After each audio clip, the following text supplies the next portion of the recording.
Crimea में Ukraine का रूस के जहाजों पर हमला जारी है। रूस यूक्रेन युद्ध में आज बात करेंगे यूक्रेन के हमले में रूस के कितने जहाजों को नुकसान हुआ और यूक्रेन पर रूस ने कैसे पलटवार किया। इसके अलावा जानेंगे यूक्रेन को सैनिक मदद पर नेटो ने क्या कहा। यूक्रेन ने रूस के कब्जे वाले क्रीमिया में 2 बड़े जहाजों पर हमला किया है। हमले में जहाजों को भारी नुकसान हुआ है। यूक्रेन की सेना ने दावा किया है कि इसके अलावा एक कम्युनिकेशन सेंटर और रूस की ब्लैक सी फ्लीट पर भी अटैक किया गया। इन हमलों की पुष्टि रूस ने भी की है। यूक्रेन ने रूस के रोस्तोव इलाके में ड्रोन से भीषण हमला किया है। हमले में एक पावर प्लांट में आग लग गई, जिसकी वजह से 2 पावर यूनिट ने काम करना बंद कर दिया। रूस के रक्षा मंत्रालय ने दावा किया है कि एयर डिफेंस सिस्टम ने 11 यूक्रेनी ड्रोन मार गिराए हैं। यूक्रेन के पोर्ट सिटी ओडेसा में रूस के हवाई हमलों में पावर प्लांट को भारी नुकसान हुआ। एक हाई वोल्टेज सेंटर पूरी तरह तबाह हो गया। यूक्रेन की सबसे बड़ी एनर्जी कंपनी DTEK के मुताबिक इलाके में बिजली की गंभीर समस्या है। स्थानीय प्रशासन ने दावा किया है कि रूस ने कई बार दर्जनों ड्रोन से प्रहार किया, जिसमें 4 को मार गिराया गया। खेरसोन इलाके में नीपर नदी के पास रूस के मोर्टार क्रू ने यूक्रेन के ठिकानों पर हमला किया। हमले में यूक्रेन की ऑब्जर्वेशन पोस्ट तबाह करने का दावा किया गया है। कई यूक्रेनी सैनिक हमले में घायल हुए हैं। जंग के मैदान में यूक्रेन के ब्रेडली इन्फेंट्री फाइटिंग व्हीकल काफी कारगर साबित हो रहे हैं। यूक्रेन ने ब्रेडली से रूसी आर्म्ड पर्सनल कैरियर को तबाह कर दिया। ब्रेडली में 6 इन्फेंट्री सैनिक सवार हो सकते हैं और ये 25 mm कैनन और एक एंटी टैंक मिसाइल लॉन्चर से लैस होता है। अवदीवका पर रूस का कब्जा भले ही हो गया हो, लेकिन यूक्रेन अभी भी इसको छुड़ाने का दम लगा रहा है। यूक्रेन ने रूस के कमाज मुस्तांग ट्रक पर हमला करके नष्ट कर दिया। हमले के बाद ट्रक से आग की लपटें उठती दिखाई दी। कीव में लोगों ने युद्ध बंदियों को छोड़ने के लिए प्रदर्शन किया। लोगों का कहना है रूस के कब्जे वाले मारियोपोल में अजोव ब्रिगेड के 700 सैनिकों को गिरफ्तार कर लिया गया था। प्रदर्शनकारियों ने रूस से युद्ध बंदियों को तुरंत छोड़ने की मांग की है।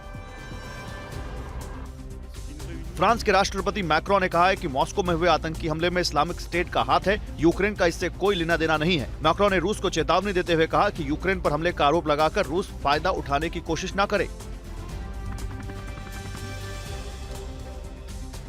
प्रचार कर रहा है। कीव दौरे पर पहुंचे नेटो मिलिट्री कमेटी के प्रमुख रॉब बाउर ने कहा कि यूक्रेन को हथियारों के साथ साथ सैनिकों की भी जरूरत है।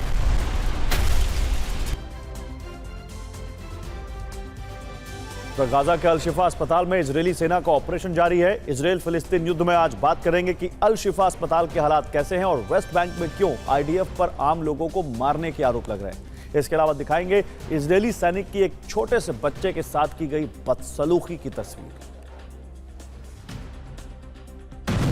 इजराइल की सेना ने गाजा के अल शिफा अस्पताल के आसपास 450 लोगों को गिरफ्तार किया है। IDF ने एक बयान जारी करके कहा कि दर्जनों लड़ाकों को मार गिराया गया है। सेना के मुताबिक हमास लड़ाकों ने खुद को अस्पताल के भीतर कैद कर लिया है और भीतर से गोलीबारी कर रहे हैं। पिछले 24 घंटे के दौरान गाजा में इजरायल के हमले में 50 से ज्यादा फिलिस्तीनी मारे गए हैं। अल जजीरा के मुताबिक मध्य गाजा में 22 और राफा में 30 लोगों की मौत हुई है। राफा में कई इमारतों को भारी नुकसान हुआ है। गाजा में इजरायली वायुसेना के लड़ाकू हेलीकॉप्टर ने हैरत अंगेज काम करने का दावा किया है। रिपोर्ट के मुताबिक हेलीकॉप्टर ने एक फिलिस्तीनी गनमैन को 5 घंटे तक ट्रैक करने के बाद मार गिराया है।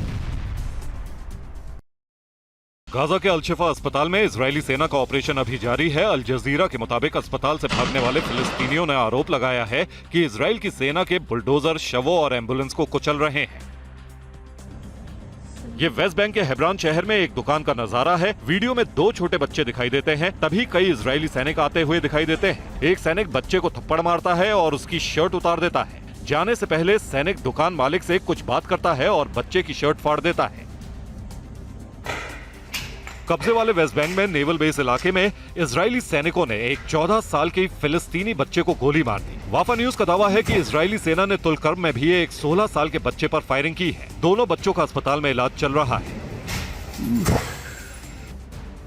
ये तस्वीर वेस्ट बैंक के अरबाउना शहर के जेनिन कैंप की है। फिलिस्तीनी लोग इजरायली सेना के काफिले पर हमला करते हैं। हमले के दौरान एक विस्फोटक इजरायली वाहन पर फेंका जाता है और चारों तरफ आग की लपटें दिखाई देती हैं। अल शिफा अस्पताल के पास हमास की अल कस्साम ब्रिगेड भी इजरायल की सेना को निशाना बना रही है। सेना के काफिले पर ब्रिगेड के लड़ाकों ने हमला किया। हमले में कई टैंक तबाह करने का दावा किया गया है।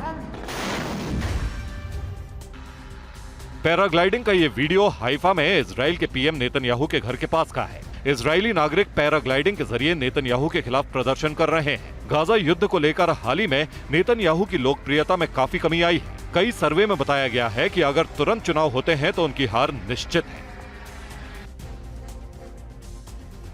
और वॉरजोन टॉप 9 खबरों में आज बात करेंगे कि फिलीपींस ने क्यों चीन के राजदूत को तलब किया और चीन को रोकने के लिए जापान और अमेरिका का नया प्लान क्या है। इसके अलावा देखेंगे कि क्यों जापान के पीएम नॉर्थ कोरिया के प्रमुख से मिलना चाहते हैं। पिछले 72 घंटों में रेड सी में हूती विद्रोहियों ने बैलिस्टिक मिसाइलों से हमला किया। इस दौरान 12 से ज्यादा ड्रोन से अटैक भी किए गए। हूती विद्रोहियों ने अमेरिका ब्रिटेन के युद्धपोत और कमर्शियल जहाजों पर निशाना साधा। साउथ लेबनान में इजराइल की सेना ने हिजबुल्लाह की आर्मी बिल्डिंग पर हवाई हमला किया है। हमले में बिल्डिंग के तबाह होने का दावा किया गया। हमला लेबनान के मैस अल जबाल इलाके में किया गया। इजराइल की सेना ने कहा लेबनान की तरफ से मनारा बेस पर दागे गए 15 रॉकेटों को मार गिराया गया है। इजराइल की मुश्किलें बढ़ रही हैं। इजरायली चैनल ने आईडीएफ अधिकारी के हवाले से दावा किया है कि नॉर्दर्न फ्रंट में इजराइल की हिजबुल्लाह के हाथों हार हो चुकी है। इजराइल वॉर कैबिनेट की सारी रणनीति इस फ्रंट पर फेल हो गई है। हूती हमलों से निपटने के लिए रेड सी में टास्क फोर्स बनाने की अमेरिकी योजना पर ईरान ने बड़ी चेतावनी दी है। ईरान के रक्षा मंत्री मोहम्मद रेजा ने कहा है कि अमेरिका को इस योजना से भारी परेशानी होगी। संयुक्त राष्ट्र की सुरक्षा परिषद में आज गाजा में तुरंत युद्ध विराम के लिए नए ड्राफ्ट प्रस्ताव पर वोटिंग होगी। इस प्रस्ताव में रमजान के दौरान तुरंत सीज फायर की मांग की गई है। बंधकों की रिहाई के बारे में इसमें कोई चर्चा नहीं की गई है। साउथ चाइना सी में चीन की नेवी के रवैये को लेकर फिलीपींस ने कड़ा एतराज जताया है। ताजा घटना में चीन पर आरोप है कि उसने समंदर में फिलीपींस की सप्लाई बोट पर वाटर कैनन का इस्तेमाल किया, जिसमें 3 फिलीपींस के सैनिक घायल हो गए। फिलीपींस ने इस घटना को लेकर चीनी दूत को तलब भी किया। जापान और अमेरिका अगले महीने सैन्य सहयोग बढ़ाने पर फैसला ले सकते हैं। बताया जा रहा है कि अमेरिका जापान में 4 स्टार कमांडर नियुक्त करने पर विचार कर रहा है, जो पूरे मिलिट्री ऑपरेशन की देखभाल करेगा। चीन की बढ़ती सैन्य ताकत को देखते हुए जापान अमेरिका के साथ मिलकर ज्वाइंट कमांड हेडक्वार्टर स्थापित करना चाहता है। जापान के पीएम किशिदा नॉर्थ कोरिया के प्रमुख किम जोंग उन से मिलना चाहते हैं। ये दावा किम की बहन किम यो जोंग ने एक बयान जारी करके किया। जापान और नॉर्थ कोरिया के बीच रिश्ते बेहद खराब है। समझा जा रहा है कि किशिदा नॉर्थ कोरिया के साथ रिश्तों को सुधारने के लिए मुलाकात करना चाहते हैं। अमेरिका ने 3 बाल्टिक देश एस्टोनिया, लातविया, लिथुआनिया को बड़ी मदद का ऐलान किया है। अमेरिकी कांग्रेस ने तीनों देशों के लिए $228 मिलियन की सैन्य सहायता राशि को मंजूरी दे दी है। तीनों देश नेटो के मेंबर हैं और रूस के पड़ोसी हैं।